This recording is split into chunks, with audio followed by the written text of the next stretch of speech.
We got to get in the weeds about this. This is multi-layered 3D stuff.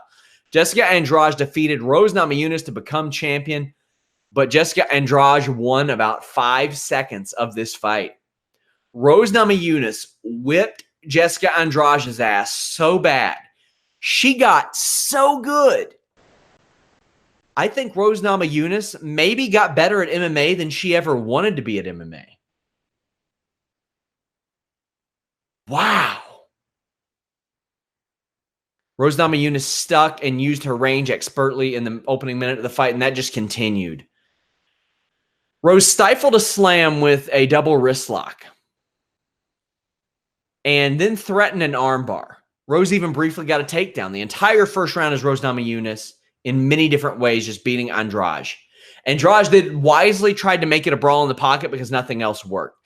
I don't know who the hell supplied John Anik with the stats saying the significant strikes in round 1 were the same, but they shouldn't be doing stats anymore because they were not the same. Rose Namajunas whipped Jessica Andrade's ass. Round 2 is much of the same until Jessica Andrade picked up Namajunas in a high crotch in what it's called as the Daniel Cormier driver. It's where you flip somebody over off a high crotch and they land on their back. Here's the issue. Namajunas held onto a double wrist lock, and as Daniel Cormier pointed out, she couldn't bump.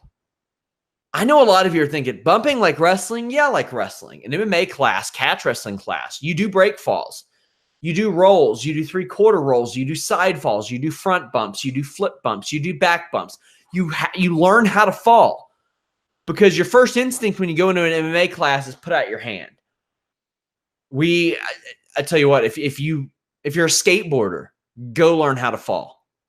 We had a guy in my MMA class. He had skated for a long time. His first instinct, falling off his skateboard, put his arm down. No, man, broke his collarbone. Separated his shoulder. Rose held on to the submission, ended up getting dropped on her head, knocked out. I was so scared, I thought she was paralyzed at first. But she wasn't. She was okay, as it turns out. I'm sure she got a concussion.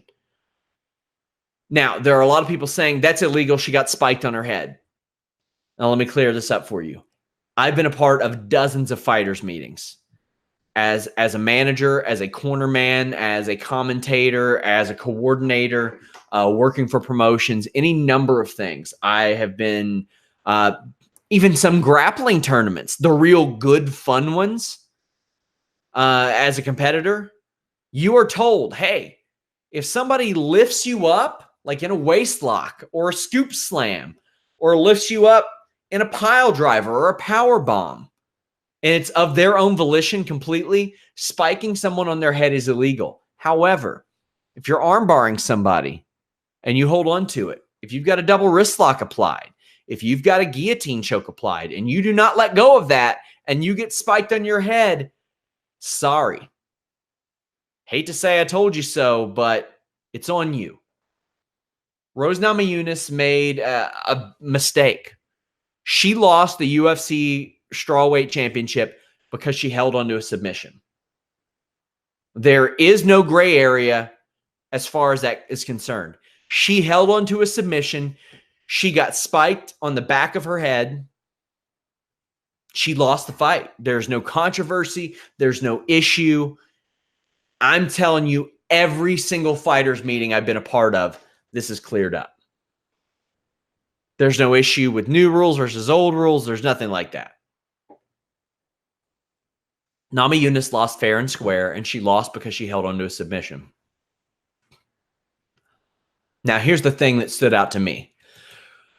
Rose Namajunas, who has dealt with a tremendous amount of PTSD, Jeremy Botter did an amazing profile on her last year, and she dealt with some shit following the Conor McGregor bus attack. That seemingly affected her. She said that losing the championship brought a weight off her shoulders. And I'm like, man, like that's something you don't like to see. You've seen it out of GSP. You've seen it out of Rory McDonald. You've seen it out of her. think she got better than she ever thought she was going to get. They should not have. Yeah, Joseph Bosa says she shouldn't have been interviewed after the fight. You're right. She shouldn't have been. You don't do that after a fight. Michael Chandler shouldn't have been interviewed after his fight either. Joe Rogan making it a rule personally that he would not interview knocked out fighters, I think is a good move. I don't know what this means for her future because, I don't know. I don't know how anybody's feeling on any certain time. She's 26 years old. She's amazing. I think if she wanted a rematch, she could get one. And this is a rare exception where I see somebody get knocked out and I'm like, okay, a rematch would be all right. One, she went to this woman's backyard and asked to. Two, she was whipping her ass the whole time. However, if they didn't give her a rematch and they said, you know what, get another win under your belt, I wouldn't be opposed to that either. Because you already have a title eliminator set up between two very worthy contenders in Nina Ansaroff and Tatiana Suarez. I'll tell you one thing. Jessica Andrade is not going to pick up and slam Tatiana Suarez like she did Rose Namajunas. I think Tatiana Suarez probably wins that fight. But if Rose Namajunas wants a rematch, I'm okay with that. I'd be okay with it. But I do think the winner of Suarez versus Ansaroff deserves a title fight.